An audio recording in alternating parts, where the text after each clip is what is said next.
Hello everyone, this is Abhijeet. Welcome to Abhi classes. तो कैसे हैं आप सब। आज हम लोग इस वीडियो में डिस्कस करने वाले हैं क्लास 10th के चैप्टर 1 रियल नंबर वास्तविक संख्या के सारे फैक्ट्स के बारे में। तो ये हमारा वास्तविक संख्या का तीसरा लेक्चर है। जो भी हमारे फर्स्ट और सेकंड लेक्चर को मिस कर गए हैं वो जाएं, हमारी इस वीडियो के नीचे डिस्क्रिप्शन में लिंक दिया गया है, वहाँ जाएं और उस वीडियो को देखें, जिसमें कि हम वास्तविक संख्या, परिमेय संख्या, अपरिमेय संख्या, पूर्णांक और इसके सारे पॉइंट्स के बारे में बताया है। तो आज हम लोग डिस्कस करेंगे भिन्न फ्रैक्शन के बारे में, जिसमें इसके सारे पॉइंट्स के बारे में डिस्कस करेंगे। तो बिना समय गंवाए आज हम लोग इस बारे में डिस्कस करेंगे और देखते हैं कि क्या इसमें सारी चीज़ें हैं और क्यों हमें पढ़ना जरूरी है। और एक बार मैं फिर से बोलना चाहूँगा कि यदि आप मेरे चैनल पर नए हैं तो कृपया सब्सक्राइब और बेल आइकन को प्रेस करें, ताकि आपको जो भी वीडियो डालूँ आपको नोटिफिकेशन के जरिए आपको पता चल जाए और आप वीडियो को देख पाएँ। तो आइए शुरुआत करते हैं अपनी क्लास की बहुत ही जोश के साथ। तो हमारा जो पॉइंट्स है आज ये है फ्रैक्शन। फ्रैक्शन ये है क्या चीज़। फ्रैक्शन ये हमारे डेली लाइफ में क्या काम आते हैं, फ्रैक्शन के क्या क्या ऐसे फैक्ट्स हैं जो हमें जानने बहुत ही जरूरी है। ओके, तो चलिए चलते हैं। फ्रैक्शन क्या होता है। तो फ्रैक्शन क्या होता है। फ्रैक्शन वह संख्या है जो एक पूर्ण भाग को निरूपित करता है। क्या करता है। भिन्न वह संख्या है जो एक पूर्ण का भाग निरूपित करता है। जैसे कि अगर हम बात करते हैं कि कोई भी ऐसे पॉइंट्स है, जैसे कि आप किसी एग्ज़ाम देते हैं तो उसमें जैसे 100 मार्क्स का कोई पेपर है, उसमें से आप लाते हैं 50 नंबर, तो आप देखेंगे कि आपको ऐसे लिखा हुआ मिलता है कि आप 100 में कितने लाए हैं, 50।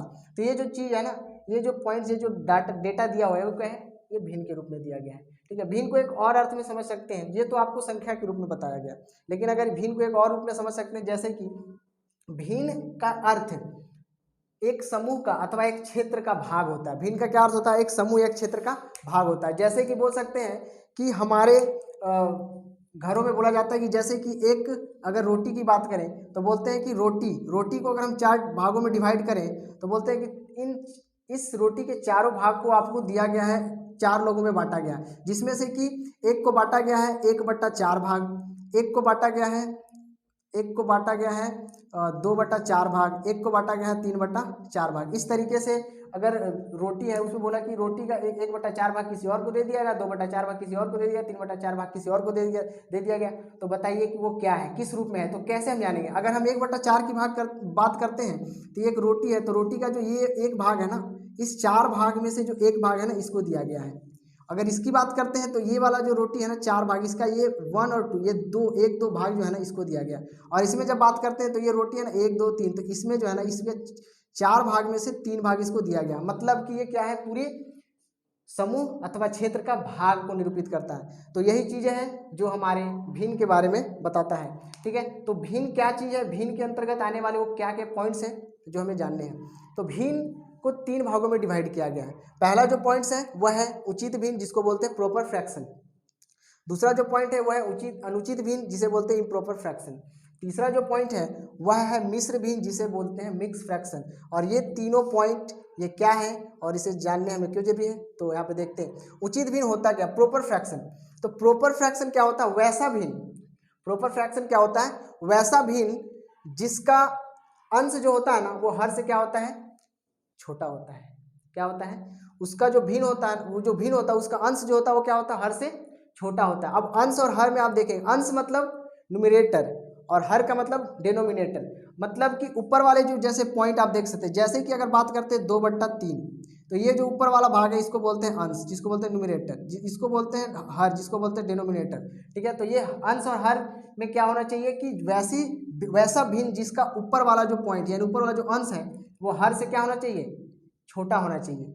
जैसे कि एग्जाम्पल में आप लिख सकते हैं, जैसे अंश क्या होना चाहिए, हर से क्या होना चाहिए, छोटा होना चाहिए। जैसे यहाँ पे 2 लिखते हैं तो नीचे आना चाहिए 4, या फिर आप ले सकते हैं 8, कुछ भी ले सकते हैं। मतलब ऊपर हमेशा क्या होना चाहिए, छोटा होना चाहिए।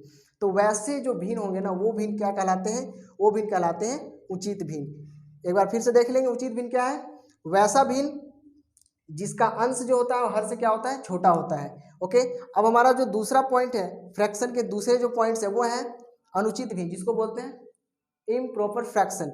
इसमें क्या होता है, इसका जस्ट ऑपोजिट आप समझ सकते हैं। उचित भिन्न का जस्ट ऑपोजिट आप इसे समझ सकते हैं कि अनुचित भिन्न जो होता है वो क्या होता है, इसमें जस्ट ऑपोजिट होता है। जैसे वैसा भिन्न जिसका अंश जो होता है वो हर से बड़ा होता है, उसका अंश क्या होता है, हर से बड़ा होता है। अगर हम यहाँ पे बात करें ऐसे तो यहाँ पे 2/4 लिख रहे थे जिसको हम बोलते हैं वो उचित भिन्न, लेकिन अगर हम यहाँ पे 4/2 लिख दें तो ये हमारा जो चीज़ है वो बन जाएगा किस भिन्न में, यह बन जाएगा हमारा अनुचित भिन्न में, क्योंकि ऊपर का जो ये अंश है वो क्या है, हर से बड़ा है। तो यहाँ तक समझने में कोई दिक्कत हुआ किसी को, कोई दिक्कत नहीं। तो चलिए आगे चलते हैं। अब हमारा जो तीसरा पॉइंट है वो है हमारा मिश्र भिन्न, जिसको बोलते हैं मिक्स फ्रैक्शन।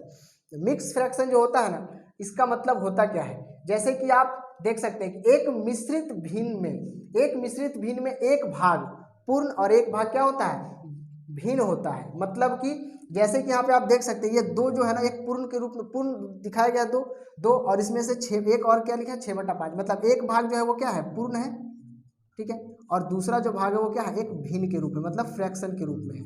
तो इन दोनों का जो मेल है ना, इन दोनों का जो मिला करके जो लिखा गया, इसको हम बोलते हैं क्या, मिश्रित भिन्न, मतलब जिसमें कि एक भाग पूर्ण और एक भिन्न के रूप में होता है। तो ये जो चीज़ है वो है मिश्रित भिन्न। तो इस वीडियो में हमने जाना कि भिन्न क्या है, उचित भिन्न क्या है, अनुचित भिन्न क्या है, मिश्र भिन्न क्या है। तो मुझे लगता है कि आप लोगों को बहुत ही अच्छे तरीके से समझ में आ गया होगा कि ये चीज़ क्या है। और ये हमें पढ़ने क्यों है, क्योंकि जब हमें क्वेश्चन दिए जाएंगे तो हमें समझना चाहिए। जैसे बहुत सारे ये सिर्फ 10th क्लास के लिए बेनिफिशियल नहीं है, ये आपको और भी क्लास जैसे 6-7 के बच्चे को जब बोला जाता है कि आप मिश्र भिन्न को उचित भिन्न में बदलिए, अनुचित भिन्न में बदलिए, तो कंफ्यूज आते हैं कि ये मिश्र भिन्न होता क्या है, उचित भिन्न होता क्या है, अनुचित भिन्न होता क्या है। तो मुझे लगता है कि आप लोगों को मेरे द्वारा इस वीडियो से आप लोगों के समझ में आ गया होगा कि भिन्न क्या है, उचित भिन्न, अनुचित भिन्न और मिश्र भिन्न में क्या अंतर है। और मुझे लगता है कि आप लोगों को बहुत ही अच्छे तरीके से समझ में आ गया।